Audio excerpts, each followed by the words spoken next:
The pursuit is totally whack when it comes to points. Just because you have a really good sprint race shouldn't mean that you have this huge advantage in the points when it comes to the pursuit.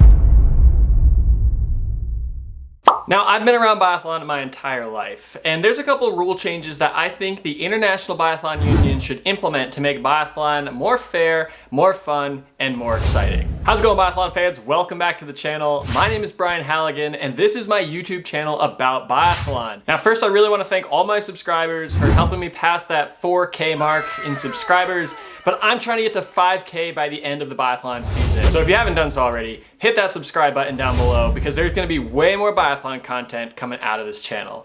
Let's go. Now, the first rule change that I'd like to see the IBU implement is I'd like to see more invites to world championships. In my opinion, I want to see the absolute best athletes at the world championships. Now, we know that with start criteria, some of the biggest nations have more really quality biathletes than they have start spots allowed. Now, more and more, we are seeing that sometimes the best IBU Cup athlete has potential to be one of the best World Cup athletes. We saw that in this most recent stop in Oberhof when Janine Richard from France, who's currently leading the IBU Cup, she came to the World Cup, made her debut, and had 2 top 10 places immediately in the World Cup. So I'd like to see anyone who is ranked in the top 5 for both men and women get an automatic start spot at the World Championships, because again, I want to see the best biathletes competing for the world title. Now, when we go back to look at the standings last year at the end of the Euro Champs, Stronheim was the overall leader. Stronheim did actually get the chance to race at World Champs last year, where he came in 15th in the individual,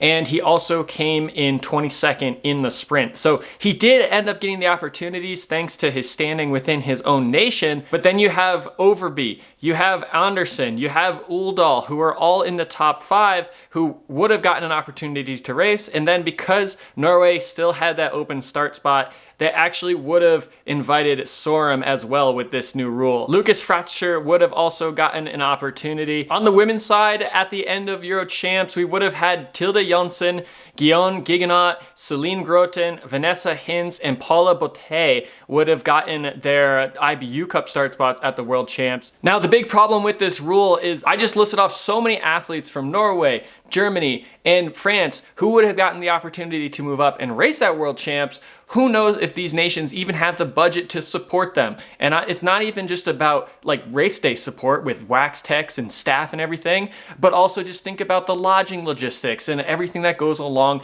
with just supporting another human being on the ground there. Now, the IBU might have to step in and actually help subsidize some of that living expenses and stuff like that. But again, I just think it would be really cool if, you know, there was more inclusion of taking the best IBU Cup level athletes and giving them opportunities to race for the World Championships, because I think there's been so many times where we have seen some of the best IBU Cup level athletes really could be the best athletes in the world on the right day, but their nation is just so stacked that they don't even get the opportunity. Now, the next rule that I think is a little bit controversial, but I got this one from Formula One actually. Now, for those of you who are familiar with Formula One, you probably know about DRS, which is drag reduction system. And basically what it is it's a modification on the car that helps the car go faster in straightaways. Depending on how close you are to the car in front of you, the Formula One officials will actually grant drivers the opportunity to use DRS and actually get an advantage on straightaways.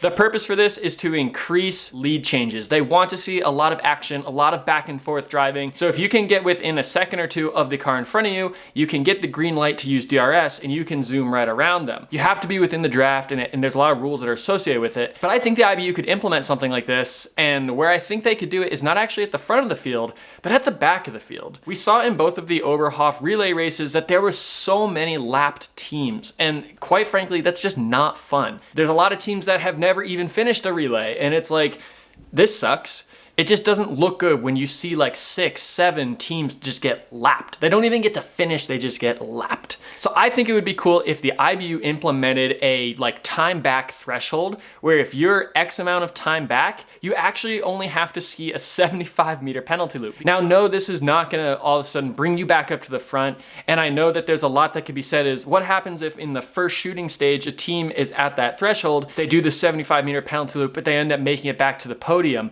Is that fair? That's why this is sort of a controversial rule change in my opinion, but I'm just trying to think of ways to keep teams engaged, keep the field tight, and get as many teams across that finish line as we can. Now, the next rule change that I'd like to see them implement is not really a rule change, but just something that the IBU should offer. And I'm talking about the equivalent of a fist point. Now, for those of you who are not familiar, if you race a FIS sanctioned event, every single athlete will get what's called a fist point associated with their time. And now basically what a fist point is how you do compared to other people in the race that FIS knows about. I think this would be so cool for the IBU to implement, especially as the IBU becomes bigger and bigger at the lower levels. Let's take the winner of the Junior World Championships last year, Campbell Wright. We know that Campbell has experience racing guys like Johannes Tingus Bo.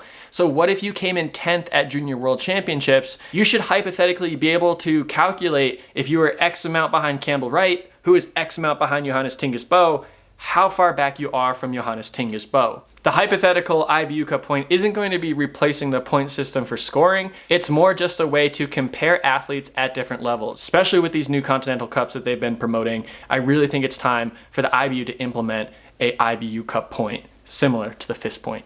All right, now my final rule change that I think the IBU should implement, and I've been preaching this for years, but the pursuit is totally whack when it comes to points. Just because you have a really good sprint race shouldn't mean that you have this huge advantage in the points when it comes to the pursuit. So I think what they should do is they should split the pursuit points in half. The total number of points that you can win will still be there, but now instead of getting 90 points for a victory, you actually get 45. Now, where are the other 45 points? Where can those be earned? That's in the isolated pursuit. Yes, they should be giving points out for the isolated pursuit. And now, if you don't know what that is, here is what the isolated pursuit is. Let's say you have a terrible sprint race and you shoot 50% and you come in 58th place. You just barely made the pursuit. But in the pursuit, you skied super fast, you hit all your targets 20 for 20, and you end up finishing in 20th place. You passed 40 people, but you only get points for 20th place? That doesn't make any sense. The isolated pursuit is basically what your finish time is minus how far back you started. And this is a stat that the IBU calculates in the results already. You can find this result if you go to the pursuit results and sort by isolated pursuit time. So I think not only should they be giving points for who crosses the finish line first, like they normally do, but I think they should also be promoting the isolated pursuit because that gives athletes who start in the way back the opportunity to earn some really good points.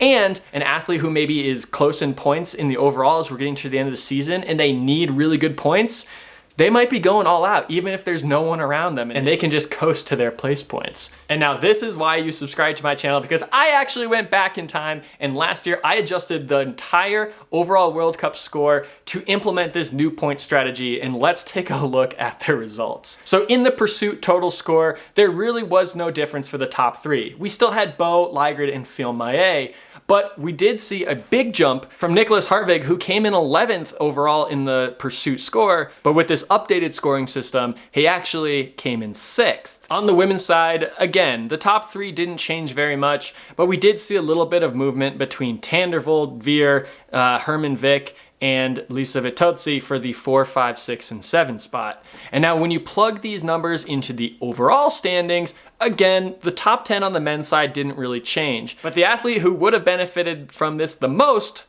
was actually Paul Schomer, who actually would have jumped up 8 points in the overall standings if we calculated isolated pursuits for points. On the women's side, there actually was a little bit of change in the overall. Lisa Vitozzi would have come in 2nd place and Dorothea Veer would have dropped to 3rd, and we would have seen Tandervold and Elvira Oiberg switch for 5 and 6th. And now again, the biggest mover from this new point system would have actually been Stina Nielsen, who would have jumped 6 places in the overall standings with this new point system. And basically what that tells me is athletes like Paul and Stina is they had really good pursuits after some pretty terrible sprints, but they got nothing to show for it. And heck, if we're gonna be giving out points for isolated pursuit times, there might as be an isolated pursuit globe. And if you're curious about who would have won that, well, it still would have been Johannes Tingesbo for the men and Julia Simon for the women. But on the men's side, Fabien Claude from France actually would have come in second. And for the women, Lisa Vitozzi would have come in second. What rule changes do you think that they should implement? So let me know in the comments down below. And if there's any good ones, maybe I'll do a part 2 to this where I explore some of those new rules that some people mention in the comments. Like I said, hit that subscribe button because this is a biathlon YouTube channel made by a biathlete for biathlon fans. And until next time, we'll see ya.